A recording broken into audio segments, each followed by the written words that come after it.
안녕하세요. 오늘도 사은살롱을 찾아주셔서 감사합니다. 저는 지금으로부터 약 1년 전 완전히 새로운 시작을 하게 된 사람입니다. 제 나이는 벌써 30대 중반인데요. 이 나이에 인생을 다 걸고 새로운 시작을 하는 게 쉬운 일은 아니었지만 제가 사랑하는 가족을 지키기 위해서는 그랬어야만 했어요. 이렇게 극단적인 결정을 내리게 된 이유는 그만큼 충격적인 사건이 벌어졌기 때문인데요. 그 일이 벌어진 이후 저는 지난 30년 동안 살아왔던 인생이 완전히 뒤집히는 경험을 했습니다. 아직 완전히 가시지 않은 그때의 충격을 익명의 힘을 빌려 제 이야기를 풀어놓으면서 해소해보고자 합니다. 넋두리 같겠지만 부디 귀 기울여 들어주세요. 저는 원래 학군이 꽤 좋은 어느 동네에서 영어 강사로 일하던 평범한 직장인이었습니다. 제가 살아왔던 환경도 평범하기만 했고요. 저희 아버지는 대기업에 다니시는 직장인이셨고 어머니는 사립고등학교에서 국어를 가르치는 선생님이셨어요. 저에겐 2살 터울의 누나가 있었는데 누나랑도 친하게 지내곤 했죠. 하지만 누나와의 사이가 가끔 어색해질 때가 있었는데 그건 바로 저희 할머니가 누나를 홀대하고 저를 편애하실 때였습니다. 얘 승주야, 네 동생 밥 먹은 거 갖다 치워라. 아니야 할머니, 내가 치울게. 남자가 어디 주방에 들어가라고 하냐. 승주 뭐하냐? 빨리 밥상 안 치우고. 네. 승주는 밥상 먼저 갖다 놓고 냉장고에 있는 꽈배기 여기다 가져다 주고 설거지해라. 할머니는 매번 이렇게 대놓고 손자만 편애하셨고 저희 엄마는 그런 할머니한테 구박당하는 누나를 보고도 모른 척 하셨죠. 저희 때는 학교에서 남아 선호 사상이니 양성평등이니 하는 걸 배웠을 때라서 저도 할머니의 행동이 잘못되었다는 걸 알고 있었어요. 하지만 그렇다고 해서 집안의 가장 큰 어른인 할머니한테 뭐라고 할 수는 없었고 그저 할머니 댁을 다녀올 때마다 누나한테 평소보다 더 잘해주기만 했을 뿐이었습니다. 누나도 그런 제 마음을 어느 정도 알고 있었는지 저희 사이는 할머니 일로 틀어지지 않고 사이좋은 남매로 잘 자라게 되었어요. 할머니는 저희가 중학생 때 돌아가셨고 그 이후로 저와 누나의 사이는 더 이상 어색해질 일이 없었답니다. 어려서부터 미국 영어를 좋아하던 저는 영문학과를 졸업 후 영어 선생님이 되었고 어려서부터 항상 셈에 능하던 누나는 회계학과를 나와 단번에 회계사 시험을 합격했어요. 대형 회계법인에 취직한 누나는 남부럽지 않은 화려한 싱글의 삶을 살고 있었죠. 이렇듯 그다지 별난 구석이 없는 평범한 집안에서 자라난 저는 성인이 되어 혼자 살면서도 평범하게 그지없는 직장인이 되었어요. 그리고 여느 때처럼 금요일날 회사가 끝나고 몇몇 동료들과 회사 근처 와인바를 갔다가 거기서 아내를 만나게 되었고요. 그 와인바는 이상한 곳이 아니라 여자들이 자주 가는 그런 평범한 와인바였어요. 남자들은 주로 데이트를 하거나 저처럼 여자 동료들과 함께 한두 번 갈 만한 그런 곳 말입니다. 그리고 그곳에서 저는 바로 옆 테이블에 친구들과 앉아있던 아내에게 소위 말해 첫눈에 반하게 된 거고요. 아내는 말로 표현하기 어려운 고급스러운 분위기를 가진 사람이었거든요. 저는 동료들과 이야기하는 내내 온 신경이 옆 테이블에 쏠려 있다가 아내가 친구들과 함께 자리에서 일어날 때 얼른 뒤따라가 난생 처음이자 마지막으로 여자 전화번호를 땄습니다. 혹시 실례가 안 된다면 전화번호 좀. 제가 원래 이런 데서 여자 번호를 물어보는 사람이 아닌데 너무 제 스타일이셔서요. 그게. 얼른 번호 찍어줘. 깔끔하고 괜찮구만. 얘 남자친구 없어요. 저 정말 이상한 사람 아니에요. 여기 근처 땡땡학원 강사입니다. 술에 잔뜩 취해 아내를 부추기는 친구와 한 번 더 용기를 내서 어필한 저의 용기 때문에 망설이던 아내는 결국 번호를 찍어주더군요. 이후 식사 약속을 잡은 저는 아내와 몇 개월 동안 여러 번의 약속을 이어간 끝에 연인 사이로까지 발전하게 되었죠. 아내는 실내 인테리어를 하는 사람이었는데요. 항상 피곤해 보이면서도 미술을 하는 여자 특유의 분위기가 있는 사람이었어요. 평생 공부만 해왔던 저와 미술을 하는 아내가 잘 어울릴까 싶었는데 신기하게 성향이 잘 맞더군요.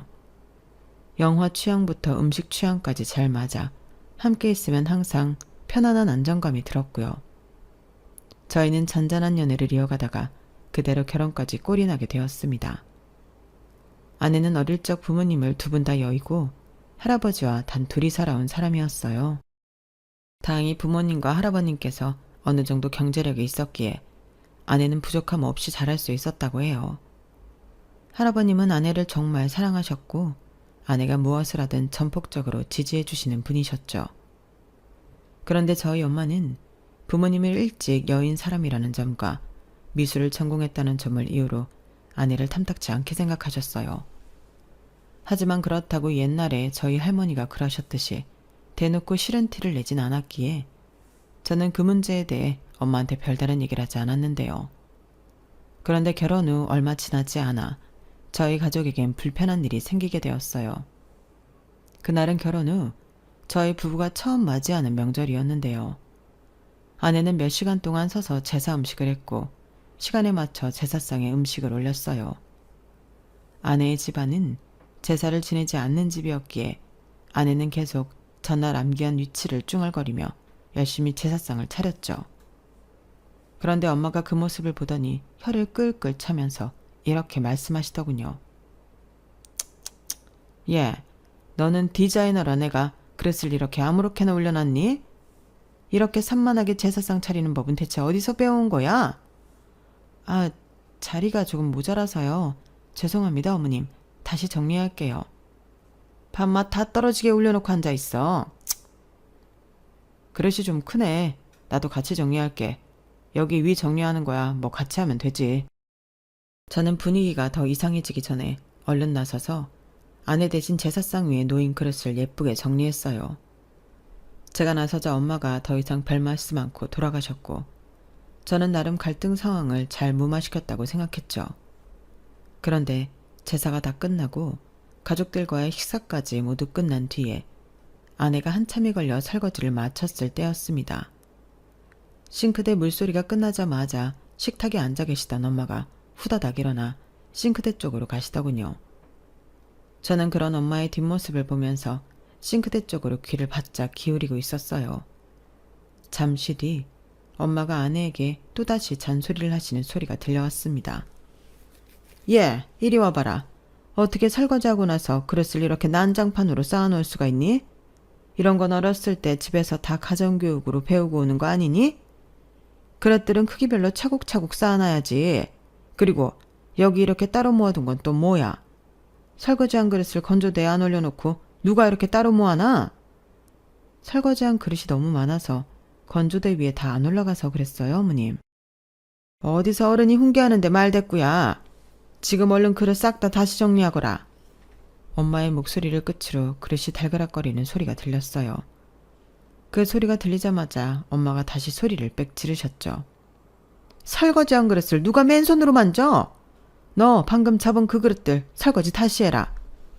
저는 후다닥 싱크대 앞으로 가서 엄마를 나무랐습니다. 엄마, 왜 그래? 엄마도 평소에 그릇 집을 때 그냥 맨손으로 집잖아. 엄마, 그만해. 이거 내가 정리할 테니까. 그리고 당신도 집안일 할 때 작은 거라도 모르는 거 있으면 엄마한테 물어보고 해. 알았지? 말대꾸하지 말고. 저는 그 자리에서 재빨리 그릇을 다시 제대로 정리해 놓았고 아무 말 없어진 엄마와 아내를 데리고 거실로 나왔어요. 그 뒤론 엄마도 아내도 별 말이 없길래 잘 정리가 된 줄로만 알았죠. 저녁이 되어서 집을 나설 때 엄마가 저에게 서운해하시는 것 같길래 나중에 전화 드릴 때 풀어드려야겠다는 생각만 가볍게 했던 것 같네요. 그런데 집으로 돌아오는 내내 차 안에서 아내는 아무런 말도 없이 굳은 표정이었어요. 저는 아내가 왜 그러나 싶어 눈치를 살피다가 먼저 말을 걸었습니다. 당신 많이 피곤했지? 우리 집이 제사도 좀 많고 지킬 것도 많아서 복잡할 거야. 미안해. 그래도 당신 오늘 너무 잘하던데? 괜찮아. 엄마가 평소엔 안 그런데 제사 지내야 할 땐 좀 예민하셔. 그래서 명절마다 늘 엄마 눈치를 좀 봐야 해. 근데 당신이 조금만 더 싹싹하게 하면 엄마도 그렇게 나쁘게 안 할 거야. 엄마가 그렇게 나쁜 사람은 아니. 나 피곤하니까 좀 잘게. 아내는 제 말을 자르고 대화를 끝내버렸고 집에 도착해서도 아무 말도 없이 씻고 잠에 들더군요. 저는 아내가 피곤한 건지 화가 난 건지 헷갈렸는데 그날 이후로 며칠 동안이나 저와 말도 안 섞으려 하는 아내를 보고 아내가 화가 많이 났다는 걸 알 수 있었어요. 하지만 저도 제 나름대로 답답하고 서운한 점은 있었습니다. 엄마와 아내 사이에서 열심히 발벗고 나서서 중재한 건 저였는데 왜 저한테 화를 내는지 이해할 수가 없었거든요. 연애할 때 싸움이 나는 것과 결혼한 후에 불화가 생기는 건 아예 다른 문제더군요. 저는 답답한 마음에 그날 집에 없었던 제 누나한테 전화를 걸었어요. 아이고 이 답답한 놈아. 올케가 뭘 잘못했다고 너까지 훈계를 해대. 그것도 엄마 앞에서. 아니 그럼 일방적으로 아내 편만 드는 것도 그렇잖아. 중재를 하려면 중립적으로 해야지. 너는 사고방식부터가 틀려먹었어. 야, 요즘 같은 세상에 1년에 제사 5번 지내는 우리 집안에 시집 온다는 여자가 어딨냐? 신주탄지 모시듯 해도 모자랄 판에 뭐? 중립? 넌 죄 없는 올케한테 억지로 잔소리하는 게 중립이냐? 괜히 아내 편만 들었다가 엄마가 아내를 더 싫어하면 어떡해. 그게 그렇게 단순한 문제가 아니거든. 너의 그 짧은 생각으로 되도 않는 짱구 굴리지 말고 단순하게 굴어. 그냥 올케 편만 들라고. 이혼당하기 싫으면. 저는 누나한테 욕을 바가지로 먹은 뒤 아내의 화를 풀어주기 위해 애를 썼습니다. 퇴근하는 아내를 마중 나가 꽃다발을 선물로 안겨주기도 하고 아내가 좋아하던 식당에서 근사한 외식을 하기도 하면서요. 다행히 아내는 저의 노력에 화를 풀고 예전의 모습을 되찾았어요. 예전처럼 관계를 회복한 뒤에는 일부러 저희 집안 얘기는 아내 앞에서 꺼내지도 않았고요.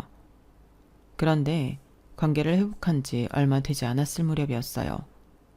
하루는 학원에 있는데 엄마한테 전화가 오더군요. 반찬을 했는데 좀 남아서 저희 먹으라고 가지고 오셨다고요. 이미 저희 집 앞에 와 계신 상태였고 비밀번호를 알려달라고 하시니 저는 별 생각 없이 알려드렸습니다. 무거운 반찬통을 들고 현관 앞에 서 계시다니까 당연히 알려드려야겠다고 생각한 거죠. 하지만 그날 퇴근 후 집에 도착했을 때 아내는 매서운 눈빛으로 저를 바라보며 묻더군요. 당신 어머니한테 우리 집 비밀번호를 알려드렸어? 왜? 아까 엄마가 반찬 가지고 왔다고 해서 알려줬는데? 그걸 알려드리면 어떡해. 아니 알려드렸다고 하더라도 나한테 말을 안 하면 어떡해. 그런 일은 같이 사는 사람한테 바로 알려줘야지. 엄마한테 현관 비밀번호 알려드리는 것도 말을 해야 돼? 그냥 잠깐 반찬만 놓고 가신다는 건데. 그냥 잠깐? 오늘 오후에 하루 종일 어머님이 나한테 얼마나 잔소리 하셨는지 알아? 이거 봐. 부엌이며 화장실이며 심지어는 내 옷장 사진까지 다 찍어 보내시면서 잔소리 하시잖아. 당신 혼자 사는 집이 아니라 우리가 같이 사는 집인데 어떻게 나한테 말도 없이 그래? 그럼 엄마가 무거운 반찬통 들고 현관 앞에 서 있다는데 어떻게 비밀번호를 안 알려줘. 날더러 어떡하라는 거야. 애초에 이런 일이 없게 하면 좋았잖아. 우리 집 올 때에는 미리 말을 하고 오시라고 해야지. 아무리 반찬 들고 오신다고 해도 이렇게 불쑥 찾아오면 곤란하다고. 어머님이 내 가방 안까지 뒤지면서 사치스럽다는 둥, 비위생적이라는 둥 얼마나 잔소리 하셨는 줄 알아? 저는 아내의 손에서 핸드폰을 건네받아 엄마가 보낸 문자들을 훑어보았어요. 오후 3시부터 6시까지 거의 50통의 문자를 보내셨더라고요. 15분, 20분 간격으로 문자를 보내신 걸 보니 더러운 걸 확인할 때마다 사진을 찍어서 보내신 것 같은데 그 내용도 별거 아니었습니다. 옷장 안쪽 모서리에 쌓인 먼지, 욕실 변기 뒤쪽에 물때, 가방 안에 있는 카페 쿠폰 같은 것들이었죠. 내용을 보니 아내가 화가 난 것도 이해가 되면서 당황스러웠어요. 저는 일단 아내한테 알겠다고 미안하다고 한 뒤 잠시 집 앞으로 나와 엄마한테 전화를 했습니다. 엄마, 오늘 집에 다녀갔을 때 집안 구석구석 들춰보고 그랬지. 그걸로 아내한테 잔소리까지 하고. 다음부턴 그러지 마. 우리 집에 올 거면 미리 연락하고 오라고. 참나, 걔가 너 퇴근하자마자 곧바로 쪼르르 가서 고자질했니? 내가 뭐라고 한 소리 좀 했다고? 무슨 한 소리만 해. 내가 엄마 보낸 문자 전부 봤어. 엄마가 이렇게 아무것도 아닌 걸로 꼬투리 잡고 잔소리하면 내가 아내랑 어떻게 잘 지낼 수 있겠어. 내가 이혼했으면 좋겠어? 아내가 엄마 마음에 안 드는 거 알아. 그래도 내가 결혼한 사람이잖아. 명절 때 일도 그렇고 자꾸 아내 괴롭히지 마. 내가 뭘 걔를 괴롭혀? 원래 시집 오면 시애미가 며느리 가르치고 그러는 거야. 네가 뭘 안다고 여자들 일에 끼어들어서 이래라 저래라니? 왜 엄마한테만 불평하냐고. 세영이 걔가 그래? 무조건 다 내가 잘못했다고? 지 잘못은 하나도 없다고 하지. 아니라니까. 세영이 잘못이면 세영이 잘못이라고 하지. 엄마, 진짜 그만해. 내가 판단했을 때 이건 엄마가 잘못한 거니까 엄마 잘못이라고 말하는 거야. 난 분명히 얘기했어. 저는 단호하게 말을 한 뒤 통화를 끝냈어요. 이 일로 한동안 엄마와 서먹해졌지만 이번 일은 제가 생각해도 엄마한테 단호하게 말씀을 드려야 할 것 같아 저도 강경한 태도를 유지했죠. 아내한테는 엄마한테 잘 이야기했으니 앞으로 집에 불쑥 찾아오거나 괜한 잔소리를 하는 일이 없을 거라고 했고요. 제 말에 아내도 화를 풀었고 저희는 전처럼 다시 사이가 좋아졌어요. 고부 갈등만 없으면 저희는 신혼부부답게 알콩달콩한 날들을 보낼 수 있었습니다. 그 사건 이후 한 2달 정도 평화로운 나날들이 지속됐던 것 같네요. 계절이 바뀌면서 제 생일이 다가왔죠. 가족들이 한번 모이자고 얘기가 됐고 저는 그동안 서먹서먹했던 관계를 이참에 풀자는 생각으로 아내와 함께 저희 부모님 댁에 가겠다고 얘기했어요. 아내도 제 의견에 동의했고요. 생일 주간이 되어서 주말에 집을 방문했더니 엄마는 아내한테 손을 좀 보태달라고 이야기를 하시더군요. 전처럼 날이 선 말투는 아니셨어요. 아내는 고분고분하게 알겠다며 주방으로 갔고 저는 아버지와 거실에서 이야기를 나눴는데요. 생일상이 마련되고 가족들이 다 같이 식사를 하는데 엄마가 저희한테 이런 질문을 하시는 겁니다. 너희 결혼한 지 한참 됐는데 애는 언제 가질 거니? 결혼한 지 한참 됐다니 우리 이제 1년쯤 지났는데. 우리 땐 결혼하면 바로 애부터 가지는 게 우선이었다. 1년이 지나도 애가 없으면 너희가 조금 더 노력하는 모습을 보이던가 해야 되는데 내가 보기에 너무 느긋한 것 같아서 하는 말이야. 예, 세영이 너 괜히 피곤하다고 아이 가지는 거 게을리하면 안 된다. 네, 저희도 노력하고 있어요, 어머님. 그 애들이 어련히 알아서 하겠지. 밥상머리 앞에서 옆에 내가 주책맞게 별소리를 다 해. 중요한 얘기니까 그렇죠. 당신도 독자고 우리 승훈이도 독자인데 여유가 어디 있어요? 엄마, 요즘 시대에 누가 그런 걸 따져. 독자는 얘기가 다르지. 다른 애매한 집안들은 몰라도 우리 집안은 다른 근본에 없는 집안이 아니잖니. 승훈이 너도 유념해라. 엄마는 저에게도 엄한 표정으로 이야기했어요. 제가 더 반박하려고 했지만 아내가 식탁 아래로 제 발을 툭 치며 제지했죠. 덕분에 저는 더 이상 아무 말도 하지 않았고 그날의 일은 그렇게만 지나가는 줄 알았습니다. 그런데 그날 이후로 약 3개월쯤 지났을 무렵이었어요. 주말에 아내도 저도 피곤해서 낮잠을 자는데 자꾸만 진동소리가 울리더군요. 저는 잠결에 손을 휘저 진동이 울리고 있는 핸드폰을 집어들었는데요. 핸드폰 화면을 보니 엄마한테서 계속 문자가 오고 있는 겁니다. 문자의 내용은 대략 이랬어요. 너 어제 야근 안 한 거 맞니? 생일 끝난 지 열흘 넘었지. 주말에 꼭 노력해라. 우리 집안은 꼭 아들이 필요해. 승훈이랑 일 봤으면 꼬박꼬박 보고해라. 그 문자를 보니 잠이 확 달아났죠. 저는 당장 아내의 핸드폰과 제 핸드폰을 모두 들고 집 밖으로 나와 엄마한테 전화를 걸었어요.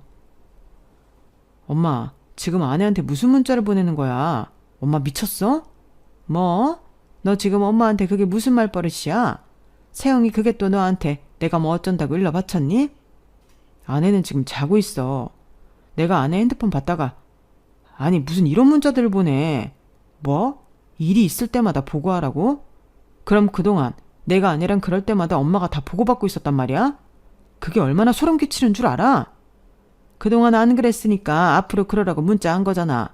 그리고 엄마가 아들 일정 확인하는 게 어때서? 너희가 얼마나 아이 소식이 없으면 내가 이러겠어. 앞으로 아내한테 문자하지 마. 알았어? 엄마가 자꾸 이러면 내가 신경 쓰여서 아내랑 아무것도 못하겠다고. 방금 그 문자 때문에 당분간은 아내랑은 같은 이불 덮는 것도 부담스러울 것 같아. 진짜 우리 좀 그냥 냅두라고. 저는 이때는 이성을 잃고 엄마한테 화를 냈어요. 그날 이후 저는 제가 나서서 아내의 핸드폰 번호를 바꾼 뒤 엄마한테는 아내의 전화번호를 알려드리지 않았습니다. 지금 다시 생각해도 그때의 충격은 잊을 수가 없네요. 그날 엄마와의 통화를 끝낸 이후 낮잠에서 깬 아내와 함께 핸드폰을 확인해 보았을 때 지난 3개월 동안 엄마가 그런 식으로 보낸 문자가 몇백 개나 쌓여 있었거든요. 저는 아내한테 앞으로 엄마한테 따로 연락이 오면 저한테 반드시 곧장 이야기하라고 신신당부를 했어요. 또 부모님께는 명절 이외의 제사는 저만 가고 아내는 데리고 가지 않겠다고 선언했고요. 그 사건 이후로 전에는 그저 평범한 고부 갈등인 줄 알았던 저희 집안의 불화가 사실 굉장히 심각한 상태였다는 걸 깨달았어요. 그렇다고 절 낳고 길러주신 엄마와 완벽히 척을 질 수도 없는 노릇이니 저는 늘 마음이 무거운 상태로 지낼 수밖에 없었죠. 하지만 아내는 시댁과 멀어지면서 하루가 다르게 얼굴이 피어갔어요. 저와의 관계도 더없이 좋았고요. 그래서였을까요? 제가 저희 부모님과 아내를 떨어뜨려 놓은 지 반년이 채 안 되어서 저희 부부에겐 아기 천사가 찾아오게 되었습니다. 이 소식을 들은 양가 가족들은 모두 축하해 주었어요. 저희, 특히 처가댁의 할아버님이 눈물을 보이실 정도로 좋아하셨죠. 고맙네 백서방. 내가 이제야 우리 아들이랑 며느리를 마음 놓고 보러 갈 수 있겠어. 아유 아닙니다. 제가 할아버님께 감사하죠. 저희 애엄마를 허락해 주신 건데요. 이제 됐어. 세영이는 몸조리 잘하고 아무것도 걱정하지 말거라. 뭐 필요한 거 있으면 바로 할애비한테 연락하고. 뭐가 됐어. 엄마 아빠는 한참 나중에 보러 가고 나 출산하면 육아 도와줘야지. 아내는 눈시울이 붉어지면서도 괜시리 투정 아닌 투정을 부렸어요. 그 모습을 보며 저희 부모님도 할아버님처럼 순수하게 축하하고 기뻐해 주시면 얼마나 좋을까 싶었네요. 하지만 저의 얼굴을 본 저희 부모님의 첫 질문은 이랬어요. 그래서 성별은 언제 할 수 있다니? 12주 지나면 알 수 있는데 확실한 건 좀 더 기다려 봐야 한대요. 20주차 정도는 기다려야 확실히 알 수 있다고 하셨어요. 아들이지? 이번에 아들이 아니면 최대한 빨리 또 둘째를 가져야 하는데. 세영이 나이도 있으니까 서둘러야 한다. 축하보다는 그저 아들이라는 목적만 달성하려는 모습이었죠. 그러다 보니 저도 저희 부모님 댁에 다녀왔을 때는 처가댁에 다녀왔을 때처럼 기분이 좋지 않더라고요. 여하튼 저희 부모님은 아내가 부담스러워할 정도로 임산부에게 좋다는 음식이나 아기 용품들을 보내셨어요. 내용을 살펴보면 하늘색, 파란색 아이 옷들과 로봇이나 자동차 등 이제 나의 성별을 아들로 확정 짓고 보내는 선물들이었죠. 그걸 보니 저까지 숨이 막히는 기분이더군요. 제가 자라날 때는 그 어떤 압박도 없으셨던 저희 부모님이었기에 더 당황스러웠어요. 하지만 아내에게 티를 내진 않았습니다. 그저 전처럼 저희 부모님과 아내 사이에 거리를 둘 뿐이었죠. 그렇게 아내와 함께 출산 준비를 하던 어느 날이었습니다. 한 번은 제가 매번 같이 가던 아내의 검진일에 급하게 잡힌 일 때문에 못 가게 되었어요. 같이 일하는 선생님이 부친 상을 당해 수업을 빠지게 되어 제가 대타를 뛰어야 했거든요. 퇴근 후 아내에게 고생했다고 혼자 잘 다녀왔냐고 물으니 아내는 별 이상 없었다며 대수롭지 않게 대답했어요. 저는 아내의 말을 듣고 다행이라고 대꾸하며 여느 때와 다르지 않은 저녁을 보낸 뒤 잠이 들었죠. 그런데 그날 이후로 아내는 산부인과 검진을 자꾸만 혼자 다녀오는 거였어요. 처음 한 번은 아무런 말도 없이 예정된 검진을 보다 3일 일찍 다녀오더니 그 다음은 친구랑 약속이 있다는 핑계로 또 그 다음은 본인이 일정을 깜박하고 하루 일찍 갔다는 이유로 혼자 산부인과를 간 거죠. 한두 번 반복되면 그러려니 하는데 4번, 5번 그런 일이 반복되니 아내가 마치 저와 함께 검진을 받으러 가지 않으려는 것 같더군요. 몇 주가 더 지나고 저는 아내가 일부러 저와 병원 가는 걸 피한다는 걸 확신했습니다. 아내가 작정하고 저와 검진을 받지 않으려고 한 이상 무슨 일이냐고 아내를 닥달해봤자 쉽게 입을 열 것 같지 않았어요. 그래서 차라리 그냥 아내가 병원을 갈 때 몰래 따라가서 알아보기로 했죠. 아내에겐 제가 먼저 돌아오는 검진 날엔 약속이 있어서 못 갈 것 같다고 선수를 쳤어요. 그래야 아내가 정해진 검진 날에 맞춰 병원에 갈 테니까요. 예상대로 아내는 제가 같이 안 간다는 말에 예약 날짜에 맞춰 집을 나서더군요. 마침 운동회 시즌이라 하루의 수업을 완전히 빼놓았던 저는 그런 아내를 몰래 따라 나섰죠. 병원에 도착한 저는 진료실과 최대한 떨어진 곳에 앉아 있다가 아내가 진료실로 들어감과 동시에 진료실 문 바로 옆자리로 얼른 자리를 옮겼어요. 지나가던 간호사가 그런 절 이상하게 쳐다봤는데 제가 남편이라고 하니 별다른 말은 하지 않고 가더군요. 다행히 진료실 문은 살짝 열려 있었고 의사와 아내의 목소리가 조그맣게 들려왔어요. 처음엔 잘 안 들렸지만 온 신경을 집중해 들으려고 하니 대화 내용이 점점 선명하게 들려왔는데요. 괜찮아요. 조금 빠른 건 괜찮을 것 같아요. 어차피 그때 되면 다들 아실 텐데요. 그렇게 엄한가요? 그럼 남편분이라도 지금 상황은 절대 말하면 안 될 텐데. 시기는 그때쯤이 좋거든요. 그럼 그렇게 할게요. 선생님 정말 감사해요. 그래요. 그럼 그날 출산하시고. 네, 그렇게 진행해보죠. 네, 알겠습니다. 감사해요, 선생님. 아내는 담담한 목소리로 몇 번이나 의사한테 감사하다는 인사를 하고 나왔어요. 저는 아내가 나오기 전에 얼른 병원을 나와버렸죠. 그리고 한참을 병원 앞 벤치에 앉아 있었습니다. 대체 무슨 상황이길래 남편인 저한테 상황을 말하면 안 된다는 건지, 어떤 시기를 정하고 뭘 진행한다는 건지 도무지 알 수가 없더군요. 당시 이미 아내는 만삭에 가까운 상태였고 출산을 고작 2달 앞두고 있었는데 말이에요. 저는 한참을 고민하다가 아내한테 직접적으로 오늘 일 이야기하며 제대로 물어봐야겠다고 다짐을 한 뒤에 집으로 들어갔어요. 그런데 저보다 아내가 먼저 입을 열더군요. 여보, 수술 일정 잡혔어. 우리 다음 달에 출산하기로 했어. 뭐? 너무 이른 거 아니야? 부탁이 있어. 시댁엔 비밀로 해줄래? 뭘 비밀로 해달라는 거야? 애 낳는 걸 비밀로 해달라고? 수술날 찾아오지 마시라고 해줘. 아내의 말을 들은 저는 순간적으로 참아왔던 감정이 폭발하는 것 같았어요. 비밀로 할 게 따로 있지. 애 낳는 걸 어떻게 숨기란 말이야? 그것도 부모님한테. 이미 당신 만삭인 거 가족들 중에 모르는 사람이 어딨다고 그걸 숨겨. 당신 나한테도 숨기는 거 있지? 어? 왜 아무 말도 못해? 내가 모를 줄 알아? 오늘 당신 검진받고 나오는 거 내가 다 봤어. 의사가 남편한테는 말하지 말라고 하는 것까지 다 듣고 왔다고. 대체 애아빠인 나한테 말 못할 게 뭐야? 당신한테 말하면 어머님이랑 아버님한테 바로 얘기할 거 아니야. 당신 아무 소리 안 할 자신 있어? 다른 것도 아니고 애를 낳는 일을 어떻게 아무 말도 안 하냐고. 당신 진짜 이상한 얘기하고 있는 거 알아? 얘기 안 하면 뭐 우리 가족이랑은 아예 연 끊고 살겠다는 거야? 당신한테는 더 이상 할 얘기 없어. 난 수술 전까지 당분간 친정에 가 있을 테니 그리 알아. 그리고 아내는 정말로 친정으로 가버렸죠. 저는 너무 황당하고 화가 났지만 그렇다고 만삭인 아내한테 더 심하게 굴 수는 없었어요. 직접 찾아가는 대신 할아버님께 연락을 드렸는데 할아버님도 무슨 일이 있는 거냐며 걱정스럽게 여쭤보시더군요. 저도 무슨 일인지 모르겠지만 일단 아내를 잘 부탁한다고 말씀드릴 뿐이었습니다. 당시 출산일이 다가오면서 하루가 다르게 저에게 연락을 하시던 저희 부모님께는 수술 날짜만 알려드리고 별다른 말은 하지 않았어요. 그런데 수술 날짜를 들은 엄마가 곧바로 탄식을 하셨죠. 아이 참, 왜 자연분만을 안 하고 수술 일정을 잡아? 그런 거 따지면서 또 싫은 소리 하실 거면 그냥 오지 마. 나중에 출산 끝나고 연락할 테니까. 아니, 원래 출산 예정일보다 너무 빠르잖니. 의사가 그때가 좋다고 한 거야. 나도 자세히는 몰라. 나중에 얘기해 줄게.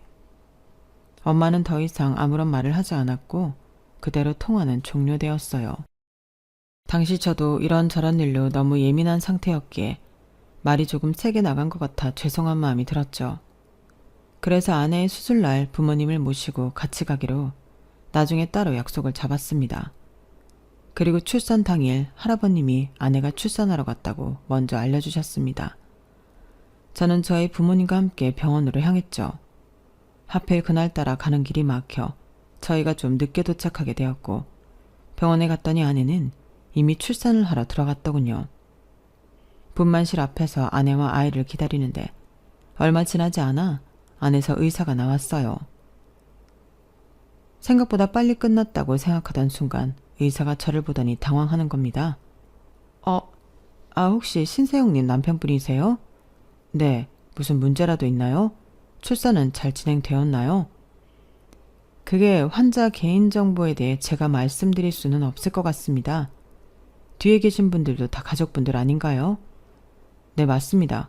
가족이니까 말씀해 주셔야 하는 거 아닌가요? 대체 무슨 일이길래 그러시는 건데요? 제가 신세영 법적 배우자인데요. 왜 말씀을 안 해주시는 건가요? 환자가 원하지 않으면 저희는 개인정보를 지킬 의무가 있습니다. 잠깐만 기다려주시죠. 의사는 이 말만 하고 다시 분만실로 들어가더군요.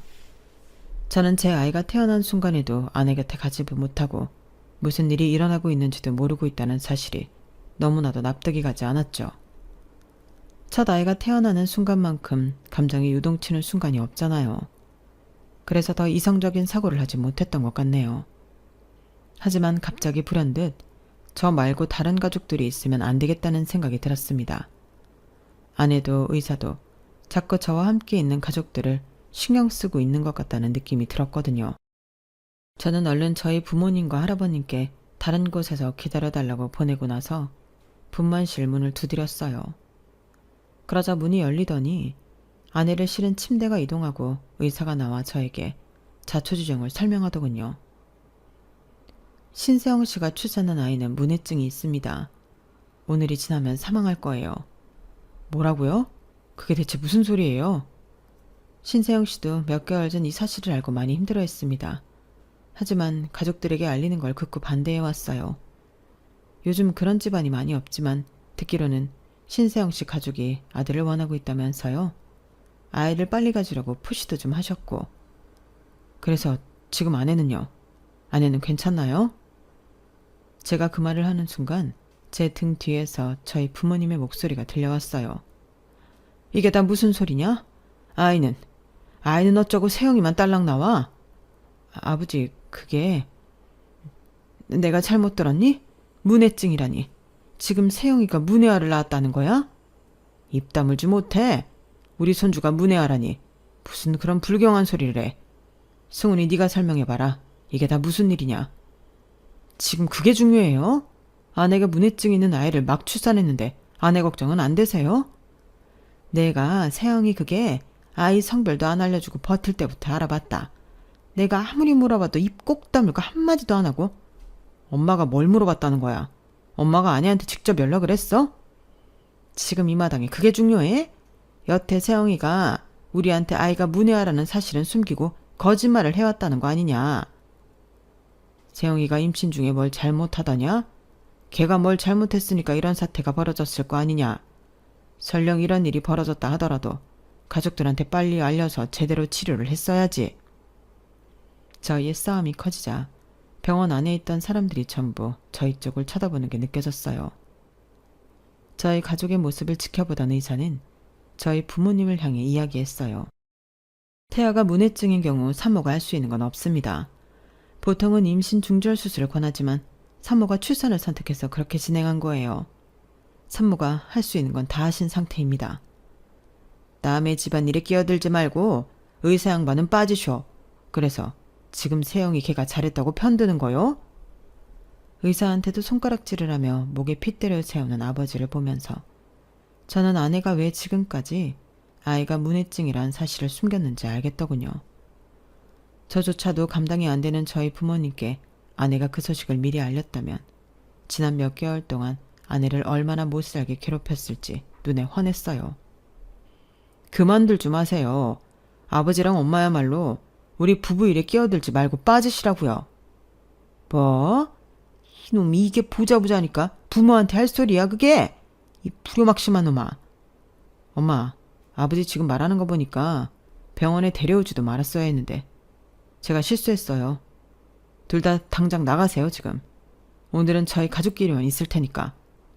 우리는 네 가족이 아니라 이 말이냐? 여태 너 먹이고 입혀서 키워놨더니 뭐가 어쩌고 저째?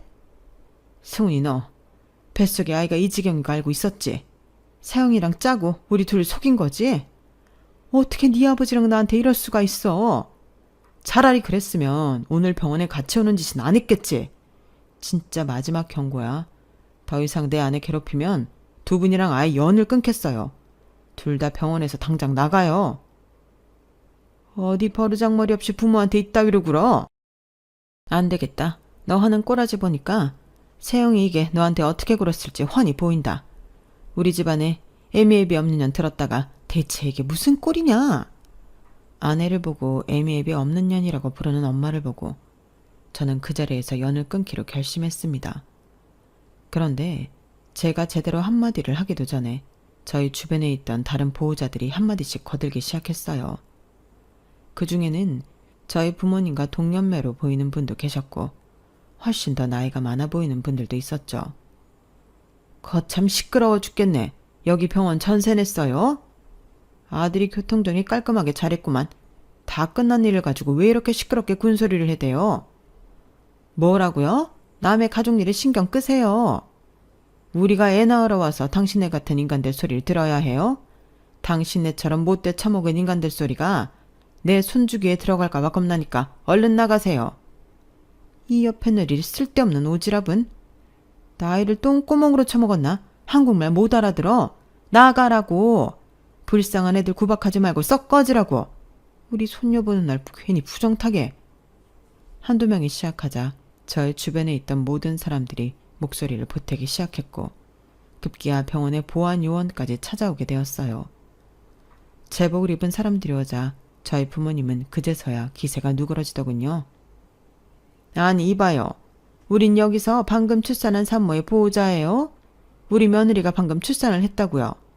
여기 저희 아들도 있지 않습니까? 승훈아, 네가 이 사람들한테 뭐라고 좀 해봐라. 저는 모르는 사람들입니다. 제 가족도 아니고 아니 오히려 제 아내를 괴롭히면서 소란만 피우는 사람들이에요. 얼른 끌고 나가주세요. 저는 두 사람을 외면했고 결국 두 사람은 보안 요원들에 의해 끌려 나갔습니다. 그게 저희 부모님을 제대로 본 마지막 순간이었죠. 저는 다른 사람들의 시선을 무시하고 아내에게 달려갔어요. 문 앞에는 할아버님이 서 계셨는데요. 마치 지금까지의 소란을 전부 보신 듯 복잡한 표정을 하고 계셨어요. 저는 아내에게 다가가 괜찮냐고 물어봤습니다. 산통이 없어서 아프진 않았어. 괜찮아. 이런 일이 있는 줄 몰랐어. 당신 혼자 힘든 일 겪게 해서 미안해. 어머님이랑 아버님 화 많이 나셨지? 신경 쓰지 마. 이제 우리 가족 아니야. 방금 정리하고 왔어. 뭐? 그게 무슨 소리야? 진작 이랬어야 했는데 미안해. 당신한테 우리 엄마가 자꾸 연락한다며. 핸드폰 내가 새로 하나 더 사줄 테니까 지금은 그런 거 신경 쓰지 말고 쉬어. 고마워. 그동안 당신한테도 말 못해서 너무 미안해. 저는 그렇게 아내와 화해할 수 있었어요. 이후 아내와 저는 그동안 다 못했던 깊은 이야기들을 서로 전부 털어놓았습니다. 제가 아내의 전화번호를 바꿨을 때 엄마가 아내의 회사로 찾아가 연락처를 받아갔다는 사실을 그제서야 들을 수 있었죠. 그리고 그동안 엄마가 저 몰래 아내한테 수많은 문자와 통화로 엄청난 잔소리와 폭언을 쏟았다는 걸 알았어요. 제 앞에서도 아내 욕을 아무렇지도 않게 하던 엄마는 아내와 둘이 연락할 때는 더한 소리들을 해댔더군요. 아내는 저와 함께 다시 전화번호를 바꿨고 오랜 대화 끝에 이직이 가능한 회사를 알아보기로 했죠. 부모님께는 그날 이후 3번의 연락을 드렸어요. 3번의 통화는 모두 같은 내용이었는데요. 저는 부모님에게 아내에게 사과할 것을 요구했고 그렇지 않으면 정말로 연을 끊겠다고 밝혔어요. 부모님은 저희를 후레자식이라고 부르며 욕하셨고요. 끝끝내 부모님이 뜻을 굽히지 않자 결국 저는 마지막 3번째 전화를 끝으로 연락을 끊어버렸습니다. 그 뒤 엄마가 또 아내의 회사에 찾아갔다고 해요. 하지만 이번엔 아내가 엄마를 발견하자마자 저한테 전화를 했고 그 모습에 엄마는 그냥 돌아가셨다고 하더군요. 저는 약 반년 만에 처갓집 근처에 새집을 구해 이사를 갔어요. 그리고 아내는 다행히 좋은 조건으로 새집 근처에 새 직장을 얻을 수 있었고요. 저희는 그렇게 새집 새 회사에서 저희만의 온전한 가족을 이룰 수 있었답니다. 부모님과 연을 끊고 나니 저는 아예 새로운 삶을 사는 것 같더군요. 그 말이 아주 틀린 것은 아닌 게 저희는 새집으로 이사 온 지 얼마 되지 않아 또다시 아이를 가지게 되었고 지난달 예쁜 딸을 만나게 되었어요. 요즘은 할아버님과 셋이 딸아이를 키우느라 행복하고 정신없는 시간들을 보내고 있죠. 그간에 있었던 일을 쭉 적어 내려가다 보니 딸아이를 만나기 전 새 인생을 시작한 것이 참 감사하다는 생각이 드네요. 앞으로 자라날 저희 딸에게는 그 어떤 안 좋은 말이든 듣지 않게 하고 싶거든요. 물론 아내에게도 마찬가지고요. 전 앞으로 저의 새로운 진짜 가족인 두 여자를 안전하게 잘 지켜내기 위해 더욱더 노력하는 가장이 되려고 합니다. 댓글로 초보 아빠를 위한 응원과 격려 한마디씩 부탁드립니다. 제 이야기를 들어주셔서 감사합니다. 여러분들의 가정에도 평안과 행복이 가득하길 바랍니다. 여러분, 사연 댓글에 응원과 현명한 조언 부탁드려요. 좋아요와 구독은 저에게 큰 힘이 됩니다. 오늘도 좋은 일 가득하세요. 안녕하세요. 오늘도 사연 살롱을 찾아주셔서 감사합니다. 혹시 가장 믿었던 사람이 낯선 얼굴로 변하는 순간을 본 적 있으신가요? 처음엔 작은 소름이었지만 그 끝은 제 인생을 송두리째 변화시켜 놓았어요. 돌이켜보면 거짓말이라는 게 참 사소한 데서 드러나는 법인데 왜 그 크고 작은 위험 신호들을 애써 무시해왔는지 모르겠어요. 어쩌면 믿음보다는 믿고 싶은 마음이 더 커서였던 것 같아요. 인생을 통틀어 가장 사랑했고 함께하고 싶다는 생각을 한 사람은 저와 결혼이라는 문턱을 넘었던 이 남자뿐이었으니까요. 남편과 만나게 된 건 제가 운영하고 있던 꽃집을 한참 플라워 카페로 확장하려고 준비를 하고 있을 때였어요. 부모님의 건물 1층에서 꽃집을 하고 있었는데 옆 가게가 이전을 하면서 비게 되어 그 공간을 확장하여 카페를 하면 좋겠다는 생각이 들었거든요. 바리스타 자격증은 따놨지만 제대로 카페 일을 해본 적은 없어서 경험이 있는 바리스타를 채용해서 오픈 준비를 시작하면 좋겠다는 생각이 들었어요. 공사가 끝나갈 때쯤 채용 공고를 올렸고 생각보다 빠르게 지원자가 생겼어요. 나이도 저와 얼추 비슷하고 유명 프랜차이즈에서 근무한 경력도 길어서 믿음이 갔어요. 면접 때도 꼼꼼한 스타일인 게 느껴졌고 사진보다 인상이 멀끔하고 스타일이 좋아서 이런 사람이 카페에 있으면 여자 손님들 좀 끌 수 있겠다는 생각이 들더라고요. 그야말로 합격시키지 않을 이유가 없는 사람이었어요. 그래서 바로 채용을 진행했고 같이 카페 오픈을 준비하게 됐어요. 면접 때 제대로 본 게 맞았는지 성실하고 꼼꼼해서 일하는 스타일이 잘 맞더라고요. 저보다 나이는 3살 어렸지만 부드럽고 유쾌한 성격에 금방 친해졌어요. 커피 쪽은 현우 씨가 맡아서 해주면 좋겠어요. 제조는 같이 할 거지만 메뉴 픽스랑 신메뉴 개발 다 전반적으로 믿고 맡길게요. 맡겨만 주세요. 대형 프랜차이즈에서도 일 많이 해봤고 개인 카페 오픈 멤버로도 일해본 적 있어요. 자신 있게 말한 것처럼 정말 여자들이 좋아할 만한 감성으로 메뉴판을 뽑더군요. 제가 생각했던 느낌의 그 사람의 아이디어까지 얹으니 제법 트렌디하면서도 편안한 느낌의 카페가 완성이 됐어요. 카페는 오픈하자마자 여자 손님들로 가득 차더군요. 아무리 직원이 멀끔하다지만 어디서 입소문이라도 듣고 온 것처럼 손님들이 밖에 줄까지 서길래 뭔가 이상하다는 생각이 들었어요. 현우 씨, 왜 이렇게 사람들이 많이 왔지? 따로 광고를 많이 돌린 것도 아닌데? 아, 그게 제가 광고를 좀 했거든요. 현우 씨가 무슨 광고를 했길래? 따로 돈 들여서 광고를 한 거야? 그건 아니고요. 사실은 제가 커피 관련 프로그램에 출연한 적이 있거든요.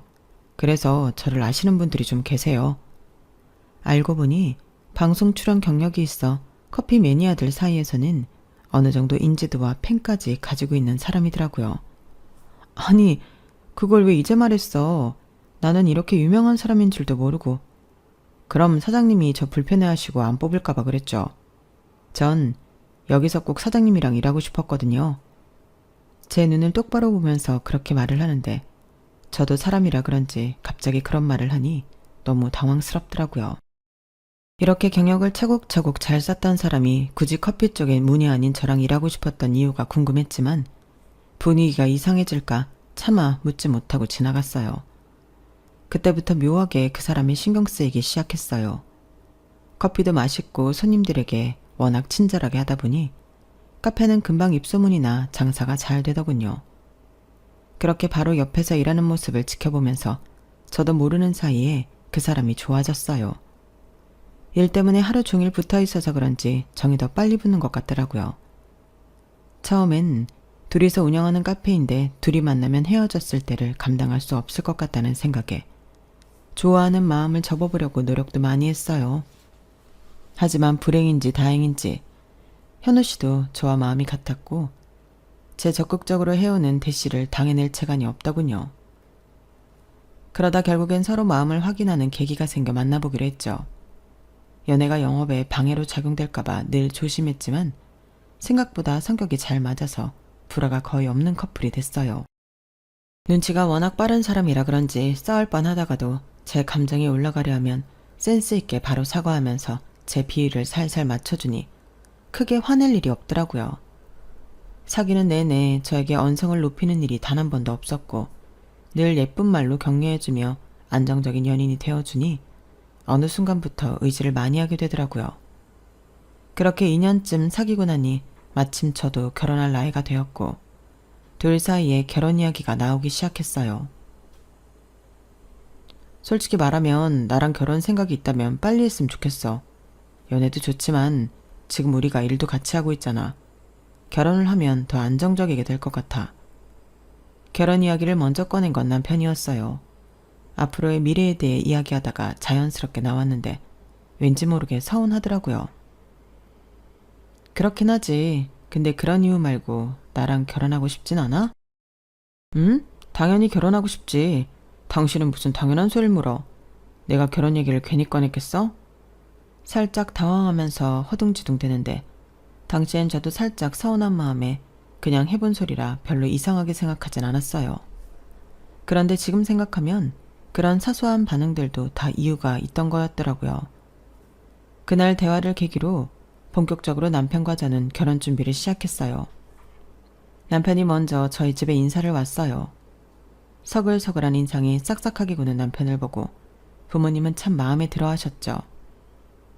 너보다 나이가 어리다기에 걱정을 했는데 전혀 걱정 안 해도 될 만큼 센스도 있고 듬직한 성격이구나. 엄마는 안심이 된다. 그런데 딱 한 가지 남편이 마음에 걸리는 행동을 했어요. 식사가 끝나고 갑자기 저에게 이렇게 묻더라고요. 그런데 부모님 댁 너무 좋다. 독립하기 전까진 당신도 여기서 같이 산 거야? 그렇지. 카페 시작하면서 독립했으니까. 3년 전까지는 나도 여기서 같이 살았어. 그래? 그럼 나 당신이 쓰던 방이랑 집 구경 좀 하고 싶어. 구경 좀 시켜주면 안 될까? 그래, 궁금하겠네. 네가 집 소개 좀 시켜주렴.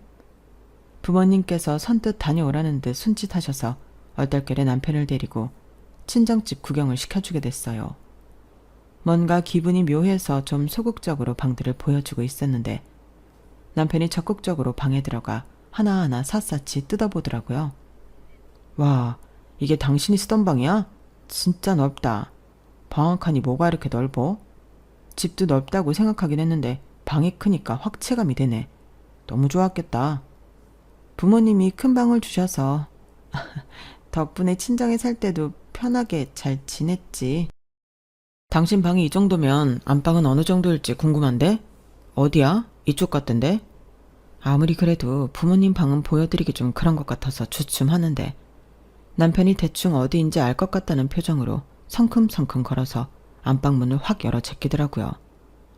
순간 너무 당황해서 얼어있는데 남편이 방 안에 휙 들어가 버려서 황급히 따라 들어갔어요. 와, 여기가 장인 장모님 방이구나. 우리도 이런 집에서 살면 좋을 텐데. 드레스룸도 있고 화장 공간도 따로 있네. 화장실도 있고. 여긴 부모님 방이니까 얼른 나와. 허락도 못 받았는데. 허락? 아까 받았잖아. 집 구경하라고. 안방은 좀 다르잖아. 그래? 안방은 집 아닌가? 안 될 건 또 뭐야? 안방이 제일 좋은 방인데 안방을 봐야 그 집을 전체적으로 보는 거지. 저랑은 아예 사고방식 자체가 다르니 어디서부터 뭐라고 해야 할지 모르겠더군요. 부모님께서도 집 구경을 하라고 하긴 했지만 막상 사이될 사람이 너무 스스럼없게 안방문을 벌컥 열고 들어가 버리니 내색은 안 했지만 많이 당혹스러우신 눈치였어요. 그래서인지 헤어지기 전 남편이 잠깐 화장실 가느라 자리를 비웠을 때 제게 슬쩍 물어보더군요. 너는 아직 인사를 안 갔다고 했지? 네, 다다음 주쯤 인사드리러 가요. 그래, 상대방 집에 가보는 것도 중요하지. 왜요, 엄마? 뭔가 마음에 걸리세요? 아니야. 다 좋았는데 안방을 저렇게 들어가는 걸 보니 조금 가정교육이 부족한 환경에서 자랐을 수도 있나 싶어서. 그래도 네 말대로 사람 착하고 성실해 보이는구나. 그거 하나만 보고 판단할 수는 없으니까 그 집 분위기를 같이 보면 좋을 것 같아서 물었어. 걱정 마세요. 평소에도 부모님 이야기는 많이 했는데 그렇게 이상한 분들은 아닐 거예요. 남편에게 연애하면서 들었던 시댁의 분위기는 서로 한 번도 싸워본 적 없는 집이었어요. 많이 투닥대도 금방 화해하고 다시 화목한 저희 집과는 다르게 성인이 되어서는 한 번도 싸워본 적 없지만 그만큼 친하지 않다는 게 남편의 입장이었죠. 그래도 가족 내 불화가 없었다는 걸 보면 시부모님과 큰 갈등이 생길 일은 별로 없겠구나 싶었어요. 그렇게 시간이 흘러 시댁에 가는 날이 다가왔어요. 집이 생각보다 너무 깨끗하고 인테리어도 잘 되어 있어서 깜짝 놀랐다는 게 시댁의 첫 인상이었죠. 와, 어머님 아버님 집이 너무 예뻐요. 감각이 엄청 좋으신 것 같아요. 그래. 이 사람이 인테리어에 관심이 많아서 공을 좀 들여놨지. 예쁘다니 다행이네. 시부모님 되실 분들은 온화해 보이셨지만 말수가 극도로 적으셨어요. 많이 어색한 모양이신지 저 몰래 서로 팔을 툭툭 밀며 말 좀 해보라는 제스처를 하실 정도였어요. 어쩔 수 없이 제가 나서서 이야기를 주도하게 됐어요. 아무래도 친밀해지려면 이런저런 것들을 많이 알면 좋으니 이것저것 질문을 하게 되더라고요. 이 사람 어릴 때는 어땠어요? 어렸을 때 얘기 물어보면 그냥 평범했다고만 하고 이야기를 하도 안 해줘서 늘 궁금했거든요. 어릴 때? 사실 현우는 어릴 때 특별할 건 정말 없었는데 그냥 순하고 얌전했지. 그랬지. 말도 잘 듣고 속 썩이는 일 같은 건 없었어. 성실했고. 그래요? 정말 당신 말이 맞네. 뭔가 재미있는 이야기가 있을 줄 알았는데 반항도 한 번 안 했어요? 현우는 사춘기도 없었어. 키우기 편했지. 그랬구나. 두 분도 한 번도 싸운 적 없으셨다고 들었어요. 저희도 앞으로 부부 생활 하게 되면 어머님 아버님처럼 안 싸우고 싶은데 어떻게 하면 그럴 수 있을까요? 그렇게 물으니 갑자기 두 분께서 시선을 주고받으며 당황하시는 눈치더라고요. 그 반응에 처음에는 제가 좀 무례한 걸 여쭤봤나 싶은 생각이 들더라고요. 괜한 질문을 한 것 같아 이 분위기를 어떻게 바꿔야 하나 고민하고 있는데 두 분께서 겨우 입을 여시더라고요. 그냥 서로 비슷한 성향이라서 안 싸운 거라. 둘이 성향이 잘 맞는 거면 별로 안 싸울 거야. 그 대답을 듣는데 순간 이런 대답을 하는데 그렇게 오래 걸리고 당황스러울 일인가 싶은 생각이 살짝 스쳤어요. 그래도 사람마다 느끼는 게 다르긴 하니 그럴 수 있다 싶었죠. 그런데 이 이후로 대화를 이끌려고 했던 질문들의 대답이 다 이런 식이었어요. 뭔가 구체적으로 일화를 들은 건 없고 두루뭉술하게 겉에서만 빙빙 도는 듯한 느낌이었죠. 제가 어렸을 때 말을 안 들었던 이야기를 저를 키우면서 감동받았던 이야기, 부부 생활에 대한 진지한 조언까지 해주셨던 저희 부모님과는 사뭇 다르더라고요. 가족마다 분위기가 다르기도 하고 남편 말대로라면 싸운 적도 없는 만큼 친밀하지도 않은 집이라고 생각하니 그렇게 이상할 건 아닌가 하고 넘어갔죠. 상견례 때도 저희 부모님 눈도 잘 못 마주치고 긴장을 너무 많이 하셔서 저희 부모님께서 챙겨드릴 정도였어요. 긴장이 되는 건 저희도 마찬가지인데 사돈께서 너무 떠시니 저희도 덩달아 더 긴장이 되는 것 같습니다. 맞아요. 조금 편하게 계셔도 됩니다. 저희가 뭐 서로 면접 보러 나온 것도 아니고 아이들이 서로 좋다 해서 만나 뵙는 건데요. 우리 현우가 이렇게 좋은 집안에 장가간다고 생각하니 기쁘기도 하고 긴장이 되는 건 어쩔 수가 없네요. 우리 현우 잘 부탁드립니다. 걱정 마세요. 안 그래도 우리 이서방이 어찌나 싹싹한지 안 예뻐하고 싶어도 그럴 수가 없다니까요. 아드님 정말 잘 키우셨어요. 친정 부모님께서는 시부모님 긴장을 풀어드리기 위해 최선을 다하셨어요. 하지만 그런 노력이 무색하게도 시부모님은 워낙 말수도 적었고 남편을 칭찬해도 어색한 듯 웃기만 하셨어요. 오죽하면 상견례가 끝나고 부모님께서 저를 잠깐 붙잡고 몰래 귀에 속삭이실 정도였어요. 이서방이 부침성이 좋아서 부모님들도 그러실 줄 알았는데 전혀 딴판이네. 뭘 물어봐도 뭐 하나 속 시원하게 대답해주는 일이 없고 네가 인사드리러 갔을 때도 그랬니? 낯을 좀 많이 가리신다고 하더라고요. 남편도 어릴 때 그랬는데 크면서 많이 고쳤다고 하더라고요. 그래 뭐 우리야 상견례 때 보고 결혼식 때나 보면 그만이지만 늘 저러시면 네가 조금 힘겨울 수도 있겠다. 이서방이 중간에서 역할을 잘해줘야겠네. 그런 부분이라면 걱정 마세요. 결혼하고 시댁이랑 소통은 남편 쪽이 완전히 책임지기로 했어요. 그렇게 안심시켜드렸지만 그래도 친정 부모님께서는 걱정스러운 눈길을 지우지 못하시더라고요. 좋은 집안이라며 안심하는 눈치는 아니셨지만 그렇다고 딱히 시댁 쪽에서 결혼을 엎을 만한 행동을 한 것도 아니라서 그냥 넘어가시는 눈치였어요. 시부모님의 소극적인 태도는 결혼 후에도 마찬가지였어요. 여보, 그런데 어머님 아버님 생신은 언제셔? 나도 미리 알아둬야 준비하니까. 아, 생신? 그건 신경 안 써도 돼. 어? 그게 무슨 말이야? 신경 안 써도 된다니. 우리 가족은 서로 생일 같은 거 안 챙기는 분위기라. 당신도 알잖아. 우리 집은 분위기 달라도 한참 다른 거. 그렇긴 한데 아무리 그래도 결혼했는데 생신을 안 챙겨드리는 건 좀 그렇지 않아? 괜찮다니까. 오히려 안 챙겨드리다 챙겨드리면 그게 더 이상해. 우리 집은 그런 거 안 챙기면 서운해 하실 텐데. 무슨 그런 걱정을 해. 내가 우리 집 안 챙긴다고 장인댁 안 챙길까봐? 그럴 일은 없으니까 걱정하지 마. 그냥 각자 집안 문화대로 맞춰주면 되는 거지 뭘. 아무리 그래도 마음에 걸리는데. 우리 집은 완전히 개인주의라니까. 물론 당신 입장에서도 너무 낯선 일이긴 하겠지만 적응되면 괜찮을 거야. 이 행사 저 행사 다 불려가는 집안보단 낫진 않아? 그렇긴 하지만 남편이 그렇게까지 말하니 그냥 그러려니 하게 됐어요. 본인이 본인 부모 안 챙겨도 된다는데 일정 수준 이상으로 개입하기가 어렵더라고요. 걱정했던 것과는 달리 남편은 저희 부모님 생신은 아주 알뜰살뜰 잘 챙겼어요. 그런데 슬슬 이상함을 느끼기 시작한 건 결혼 후 첫 명절 때부터였어요. 어머님 잘 지내시죠? 네? 어머님? 명절 전이라 언제쯤 방문하면 좋을지 남편에게 아무리 물어도 화제가 넘어가길래 답답한 마음에 직접 어머니께 안부 겸 전화를 드렸어요. 그런데 어머님께서 마치 제 번호를 저장을 안 해둔 것처럼 반응하시더라고요. 순간 등골이 서늘했죠. 저예요, 어머님. 우리 며느리구나. 그래, 어쩐 일이니? 다름이 아니라 이번 추석 때 찾아뵈려고 하는데 언제가 좋으실까 해서요. 추석 말이니? 아니, 뭐 괜찮다. 안 와도 된다. 뭘 명절 때 그리 만나려고 해. 네? 명절인데 그래도 찾아뵙고 인사도 드려야죠. 괜찮다니까. 요새 며느리들 그렇게 옛날처럼 명절 챙기고 시부모 챙기는 분위기도 아니고. 연휴 긴데 둘이 푹 좀 쉬거라. 우리는 명절 때 모이고 그런 가족 아니니까 편하게 생각해. 가끔 이렇게 안부 전화나 주고받으면 됐지. 처음엔 이게 쿨한 건지 관심이 없는 건지 헷갈리더라고요. 뭔가 찜찜한 마음에 친구들에게 고민 상담을 하니 주변 친구들은 한결같이 부러워하는 반응뿐이었어요. 요즘 진짜 세상 많이 바뀌긴 했다.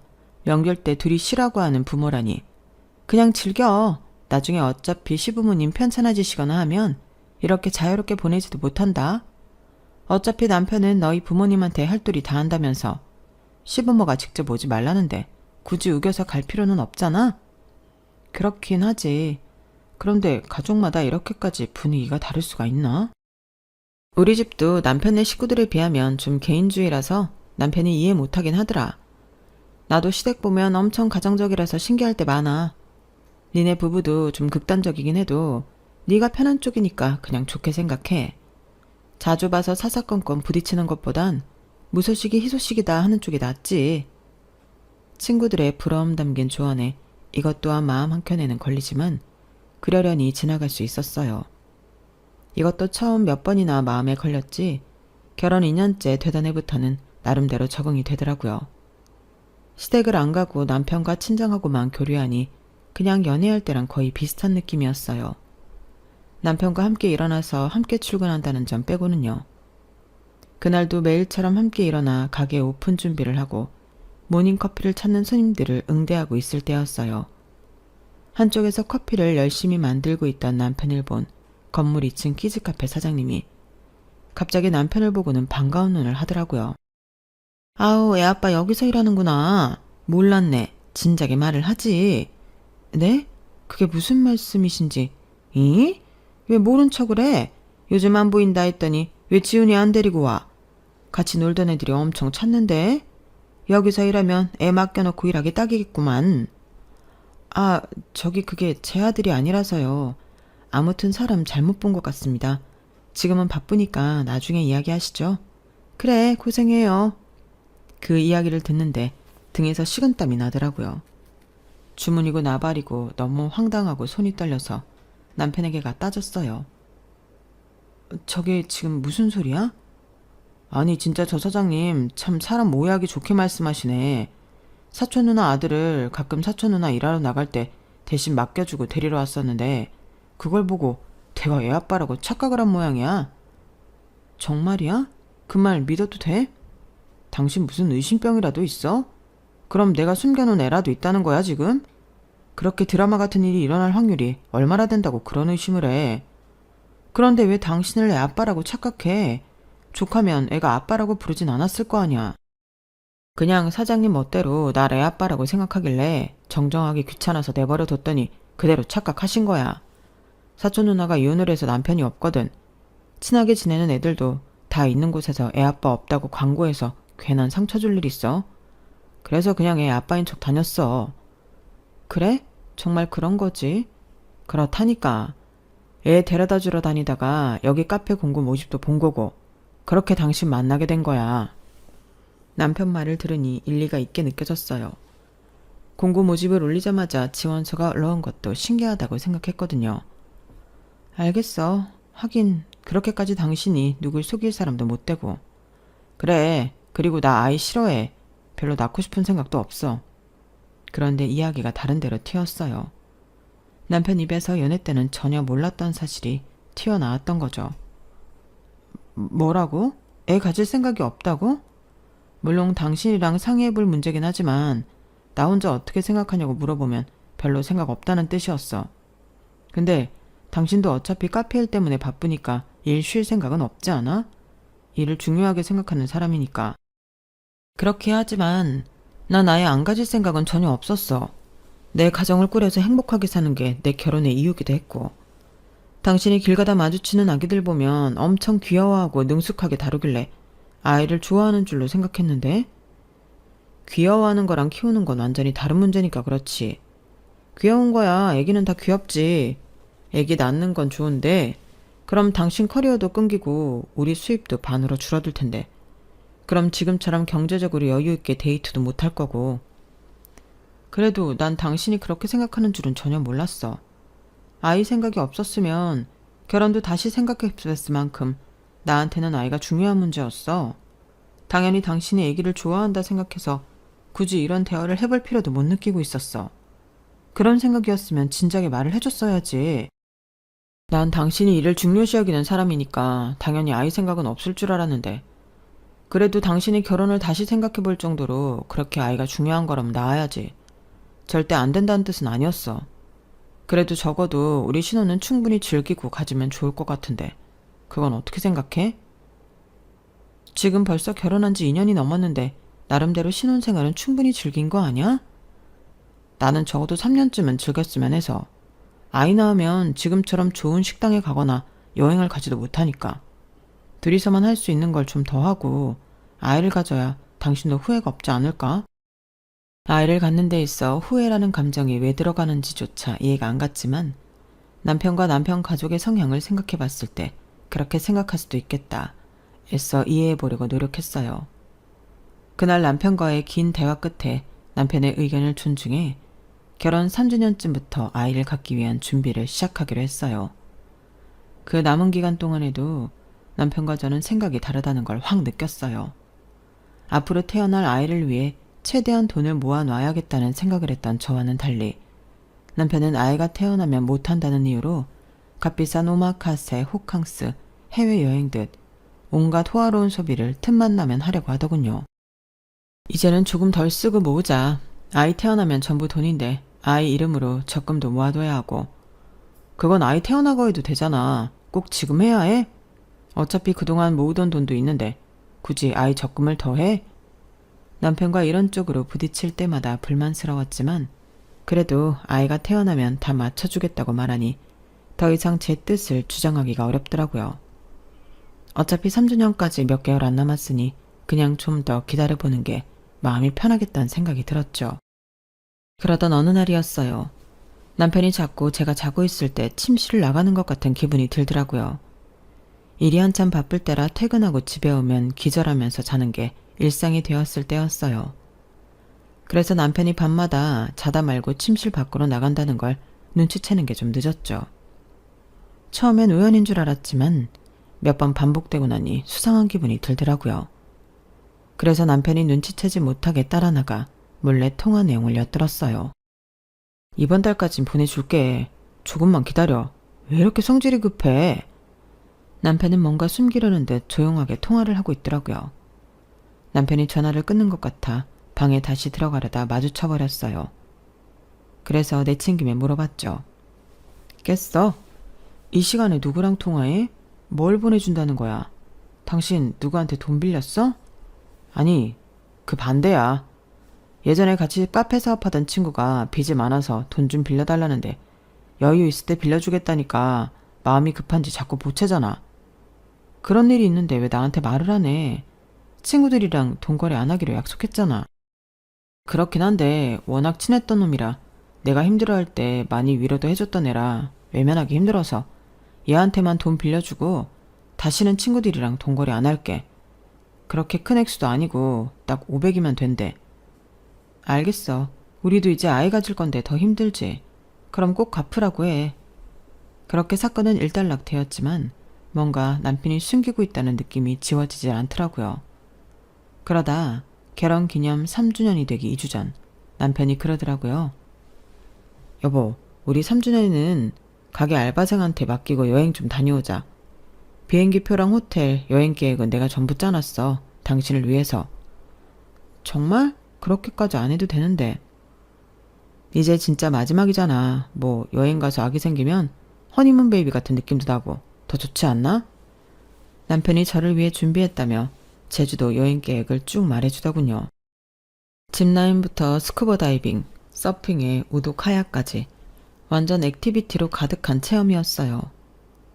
이런 거야말로 아기 가지면 임산부모로 절대 할 수 없는 것들이잖아.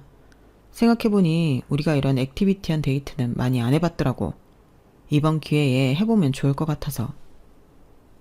솔직히 액티비티를 즐기는 편은 아니라 여행 계획을 보기만 해도 지치는 기분이 들었지만 늘 남편이 하자는 걸 반쯤은 거절 않더라.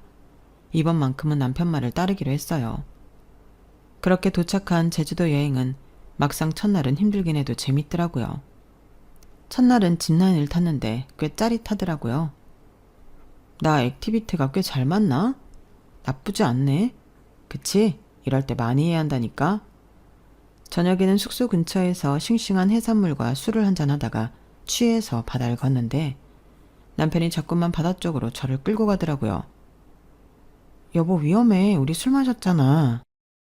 아이 그래도 이럴 때 아니면 밤바다를 언제 당신이랑 걷겠어? 술 마시니까 더 기분 좋지 않아? 파도 소리도 너무 좋고. 그래도 위험하다니까. 밤바다라서 더 위험한 거야. 바다는 낮에 다시 오자. 어? 남편이 자꾸만 위험하게 저를 바다로 끄니 오히려 술이 확 깨더라고요. 그래서 남편을 끌고 모래사장으로 나오니 남편이 김이 센 듯한 얼굴이었어요. 당신 왜 이렇게 낭만이 없어? 내 말을 한 번이라도 고지고대로 들어주는 일이 없다니까. 숙소에 돌아와서도 남편은 삐진 듯 등을 돌리고 돌아누워서 자더군요. 내심 미안한 마음까지 들었어요. 하지만 둘 다 술에 취해 있던 상황이라 위험한 것보다는 낫다는 생각에 애써 미안한 마음을 지우고 잠을 청했죠. 그런데 밤 12시가 넘었을 쯤 갑자기 전화가 오더라고요. 너무 피곤해서 받지 않으려고 했지만 벨이 너무 울려대니 어쩔 수 없이 깨더군요. 남편은 술에 완전히 골아 떨어졌고 전화 발신인은 엄마였어요. 이 시간에 전화를 잘 안 하는 엄마께서 갑자기 전화가 오니 머릿속에 5만 가지 생각이 다 들더라고요. 엄마, 무슨 일 있어요? 예, 너 지금 어디야? 나 제주도예요. 결혼 기념일 여행 온다고 했잖아. 왜 그래요? 너 이서방 자고 있으면 당장 도망쳐야 해. 근처 다른 숙소에서 자고 내일 아침 날 밝자마자 서울로 올라와. 뭐라고요? 아무런 설명도 없이 갑자기 왜? 내가 지금 말해봤자 내가 내 말을 믿겠니? 일단 엄마 믿고 시키는 대로 해. 안 그럼 너 안 좋은 꼴 당해. 엄마는 알 수 없는 말만 하셨어요. 엄마의 말을 믿을 수는 없었지만 이상하게 그 순간 등줄기에 소름이 끼치면서 일단은 엄마가 시키는 대로 해야겠다는 생각이 들더라고요. 그래서 비몽사몽한 채로 캐리어를 그대로 다시 싸고 외투를 챙겨 숙소를 나섰어요. 밤이라 마땅히 갈 곳이 없어 택시를 타고 공항 근처로 가서 날이 밝을 때까지 공항에 있었어요. 비행기표도 가장 빠른 걸로 잡아서 다음날 바로 서울로 올라왔죠. 아침에서 점심으로 넘어가는 시간쯤 남편에게서 전화가 빗발쳤지만 받지 않았어요. 그래야겠다는 생각이 들었거든요. 공항에 도착해서는 바로 부모님 댁으로 향했어요. 아, 엄마가 얼마나 무서웠는지 아니? 잘 왔다, 잘 왔어, 내 딸. 엄마께서 문이 열리자마자 저를 껴안으시더라고요. 엄마 뒤로 우리 건물 2층 키즈카페 사장님의 모습이 보였어요. 아우, 정말 다행이네. 아니, 나는 당연히 이 집에서 다 알고도 결혼시킨 줄 알았지? 세상에 어떻게 이런 일이 있어요? 엄마는 키즈카페 사장님과 함께 이야기를 시작하셨어요. 얼마 전에 계약서를 새로 쓸 일이 있어서 만났는데 글쎄 이서방 얘기를 하시는 거야. 어릴 때 아내랑 사고쳐서 낳은 아이를 종종 맡기러 왔었다고. 아내랑은 애 키우다가 사이가 나빠져서 따로 산다나? 뭐라고요? 그게 무슨 소리예요? 왜 지난번에 카페 갔을 때도 그 얘기 했잖아요. 애는 요즘 왜 안 데리고 오냐고. 그랬더니 갑자기 자기가 애 아빠 아니라는 둥 잡아떼니까 이상하대. 어른들은 몰라도 애들은 거짓말 안 치거든. 근데 왜 그런 거짓말을 치나 싶었지. 그런데 언젠가부터 소문에 부잣집에 사장가를 갔다기에 어떻게 간 건가 싶었는데 그게 우리 건물주 따님이랑 결혼한 거였다니 세상에. 혹시나 싶어서 내가 알고 있는지 떠봤는데 내가 전혀 모르고 있으니까 알려주시더라. 세상에 이분 아니었음 우린 까맣게 모르고 살 뻔했지 뭐니. 그제서야 남편의 그 수상했던 모든 행동들이 이해가 가더라고요. 아이를 낳기 싫다며 아이만 봐도 경기를 일으키던 모습하며 밤에 몰래 통화한 건 아마도 애엄마지 싶었어요. 하지만 그것만으로는 도저히 이 현실을 받아들이기가 힘들더라고요.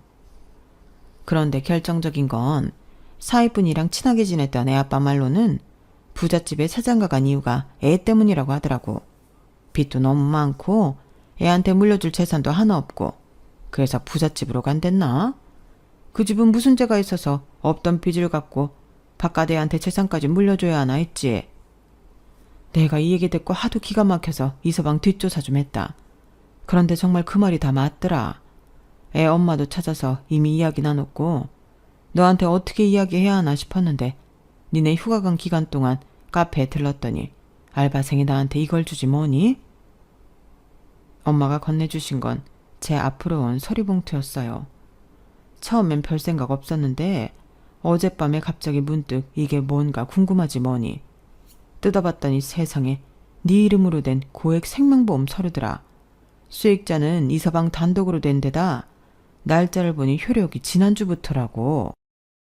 뭐라고요? 그 은큼한 자식이 이걸 집에 숨겨놓으면 들킬 것 같았는지 카페 구석에 숨겨놓은 걸 알바생이 발견해서 준 거야. 네 이름으로 되어 있길래 버리면 안 되겠다 싶어서. 내가 먼저 발견했으니 망정이지. 아휴, 내 팔자야. 조사해보니 시부모라고 나왔던 것들도 진짜 부모가 아닌 것 같아. 애 엄마한테 확인해보니 얼굴을 전혀 모르겠다고 하더라. 자초지종을 다 듣고 나니 정말 두 눈에서 불이 뿜어져 나올 것처럼 열받고 화가 나더라고요. 우선 집에 가자마자 집 비밀번호를 바꿔버렸고 짐을 싸서 친정에 왔어요. 그리고 남편에게 보험 사기, 살인 미수, 혼인 빙자 사기로 남편을 형사소송 걸었죠. 다행히 그동안 엄마가 모아놓은 증거가 많아 재판에서는 유리하다고 하더군요. 그리고 별도로 가정법원에 혼인 취소 소송도 제기했어요. 남편이 사실혼 관계와 아이라는 엄청난 사실을 숨기고 결혼한 점을 입증하면 혼인 취소가 인정될 가능성이 크다고 하더라고요. 그래서 애엄마와 딜을 했죠. 솔직히 제 입장에선 당신이 남편이랑 처음부터 이 일을 짜고 친 건지 알 길이 없네요. 그런데 그게 아니라면 적극적으로 협조하시죠.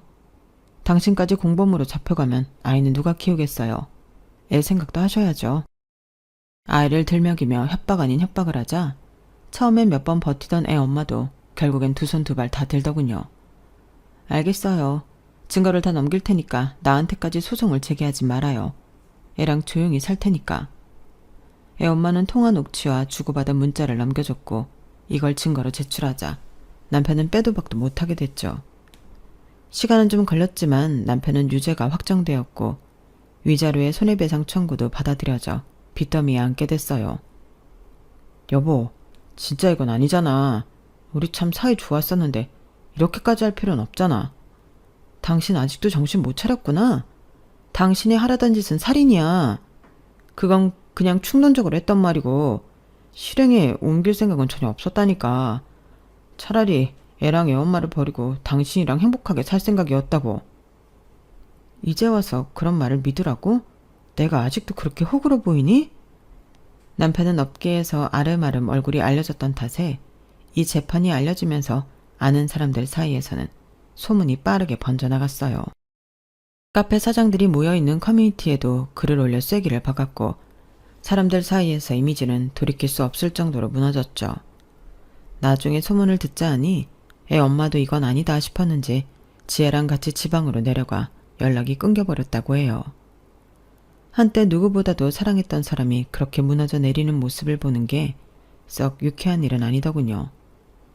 하지만 그렇게 믿었던 사람이 저를 한낱 돈으로밖에 안 보고 소름 끼치게 이용하려고 했다는 점은 아직까지도 믿기지도 용서할 수도 없는 일이에요. 제 사랑이 거래였고 결혼이 함정이었다는 생각을 하니 모든 일이 종결되고 나서도 자다가도 벌떡 일어나는 일이 잦았어요. 한동안은 자다가 엄마 전화 벨소리가 울리는 듯한 악몽에 시달려 잠도 잘 못 잤지만 혼인 취소 판결까지 내려져 모든 게 법적으로도 없던 일이 된 지금은 마음이 정말 후련하답니다. 처음엔 믿음이 곧 사랑이라고 생각했어요. 하지만 믿음이 배신으로 무너지는 순간 제 안의 두려움과 분노를 처음으로 마주했죠. 나는 그동안 왜 그런 작은 불안들을 이렇게까지 눈감아 왔을까 하는 자책도 정말 많이 했어요. 하지만 시간이 지나니 깨닫게 되더군요. 그건 제 잘못이 아니라 누군가의 욕심과 거짓 때문이었다는 걸요. 그리고 나는 피해자가 아니라 끝까지 내 삶을 지켜낸 사람이었다는 걸요. 앞으로는 더 이상 누군가에게 제 삶을 의지 않고 스스로의 힘으로 살아가려고 해요. 아직 그때 다친 마음의 상처가 다 아물지는 않았지만 언젠가는 같은 상처로 힘들어하는 누군가에게 당신 잘못이 아니다. 당신은 이겨낼 수 있는 강한 사람이다. 라고 말해줄 수 있는 사람이 되고 싶습니다. 제 사연은 여기까지입니다. 들어주셔서 감사하고요. 오늘 더할 나위 없이 행복하세요. 여러분, 사연 댓글에 응원과 현명한 조언 부탁드려요. 좋아요와 구독은 저에게 큰 힘이 됩니다. 오늘도 좋은 일 가득하세요.